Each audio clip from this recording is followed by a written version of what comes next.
فما ناس ينتهى وتقول جوست نحب شريبة ماء. نساو البرنامج على جهة، نحكيو على أي شخص على ظروفه، باش نحكيو على أي شخص تحبوا تنقدوا البرنامج، انقدوا في ظروف البرنامج. حاجة خارج البرنامج، ظروف الحاجات هذوما ما تحكيوش عليهم. عيب عيب عيب عيب. شنو آخر؟ بالنسبة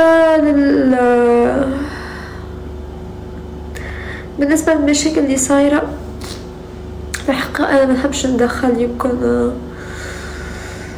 أنا الأطراف كل الاثنين نحبهم، الحق تعرفي كلهم نعزهم، وحتى أني في القناة تبعي في الانستغرام